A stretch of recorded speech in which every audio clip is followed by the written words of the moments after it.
I moved just to the other side, and from the walkway up to down street level, just give you a little bit of a different view here on the Victory Monument. Right, so let's continue. I just want to say something else still concerning the previous verse in this seemingly maybe a lie to Pharaoh. Okay, I think I explained that. The other thing I just forgot to say is, see, the difference in how God had told Moses to address Pharaoh is as well different in how God told Moses to address himself to the people.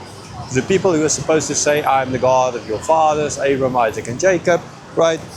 But to the king of Egypt, to the Pharaoh, he was supposed to only say that he is the Lord, the God of the Hebrews, right? Of the people, not the forefathers, right? So as to now, is that a lie? No, it's not a lie. It is because God is as well the Father, the God of Hebrews. It's not just the father of Abraham, Isaac, and Jacob, because since being the father of Abraham, Isaac, and Jacob, is the God of the God of, he's the God of the Hebrews as well. So it's not a lie, it's clear. I mean, it's just using a different name. I've spoken so much about that. I'm not going to get into the whole diatribe again. Right. Verse 19. Chapter 3, Exodus 19. But I know that the king of Egypt will not let you go unless compelled by a mighty hand. Right, this is what I was saying in the previous exposition on the previous verse, right? Even for 3 days, he's not going to let him go. So like I explained, in those days, 3 days is like a nanosecond to us today kind of idea, right?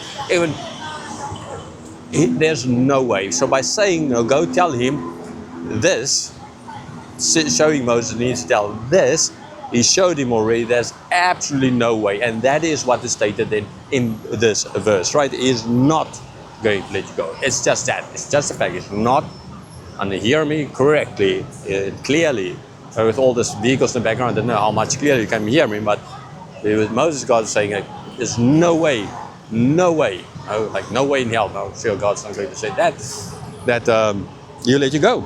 He'll need to be forced by a mighty hand, not my hand. My hands are not mighty at all, right? There are lots of people, majority of people, I guess, around here will beat me in arm wrestling. As long as they don't beat me there. Right, so he'll be compelled. But a mighty hand. So who's going to be the mighty hand? God, that is. Verse 20. So I will stretch out my hand and strike Egypt with all the wonders that I will do in it. After that, he will let you go. Right? So what's going to happen? I will strike them with all these wonders. So I heard, I saw, I will. Right? God let them out ultimately. Again, not their choice. God is the one who did it. And because of that, so Moses knows he's not going to listen to you at all. He's not going to.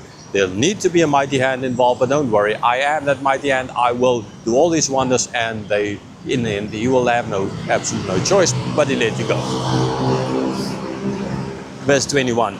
And I will give this people favor in the sight of the Egyptians. And when you go, you shall not go empty.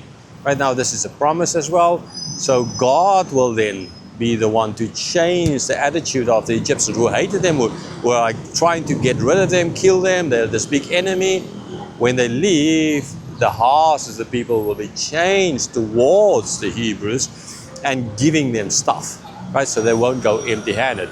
So this is like, remember Jacob working for Laban, empty-handed basically, right? He was going to leave empty-handed if God did not intervene.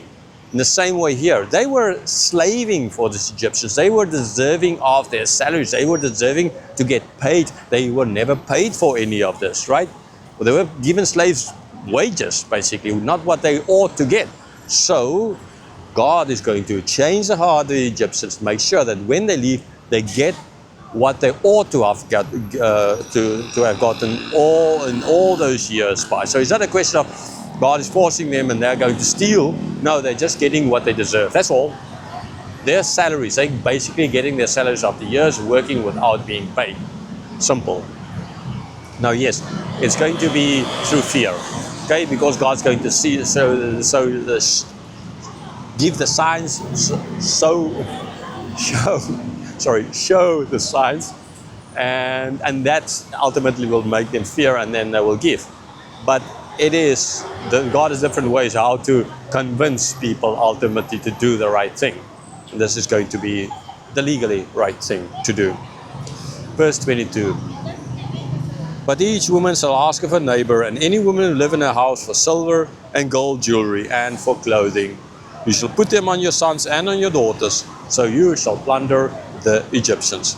This is an interesting thing. It's kind of the woman ought to ask. Now, why not the man? Well, I mean, it's a woman working in the houses. The men are enslaved out there. They're working out there, right?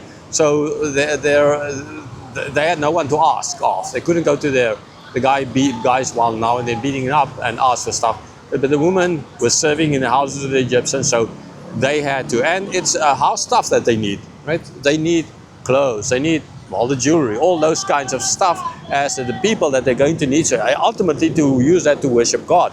Well, they're going to use it to make a golden calf. But that is, again, about the point. Go and look at what I said concerning verse 15 of chapter 3, verse 15. And you understand that even though God knew that they're going to misuse it, abuse it, but still that's not going to have him stop them from getting the things, because ultimately that ought to be used for his glory. Like I said, they're going to use it for his glory, but God knew that. So the women had to ask, because they are in the houses, they can ask, and they are the ones responsible for the clothing and all of those stuff in the houses. The men could not do that. I already explained, because they were out there serving. Okay, now sure, the men and the bit that they had some flock, etc., right, that they're going to take with them. Right, and this is why the women, this is what they had to do, and so they will plunder. And just God said that he will change the heart of the people so they will give, and then they use here plunder. Well, the idea is that they're going to steal against what I explained just now, that this is just reserved for all the years of labor, right? So it's not stealing. But what God is saying here about the plundering effect is actually basically just simple. It's going to be a lot. They're going to take a heck of a lot. That is just the idea about it. They're not going to take one dress and one something and 1 gram of gold kind of idea. They're going to plunder it. They're going to take a lot. That is what stands ultimately here behind this idea of plundering. So it's not stealing. It's not. It's actually not negative. It is just getting what they deserve, and they're going to get everything they deserve. Deserve in a good sense, understandably. Okay, so here I'll just show you, well, I mean, again, so it's a traffic circle here. I've shown you from above, now I'll show you from below. And the monument, again, the Victory Monument over there. And as I already mentioned now a number of times, I remember a Victory Monument we put up after the fact, after the war was won. But in this case, in this chapter, we saw God putting up a Victory Monument even before the war started. Right? Pharaoh's not going to let you go, but you come to this mountain and you will worship me on this mountain. This is going to be a sign. So this victory is going to be victory, although the fight hasn't even started. How? I will give the signs. Pharaoh is going to say no, but I will give the signs. Right, so enjoy this view as well while I keep on chatting way too much. Oh, one other thing, just by the way, there's lots of hospitals here. They're going to build a new skywalk to connect all these different hospitals here. So, but that's, I think, for later this year or next year kind of project.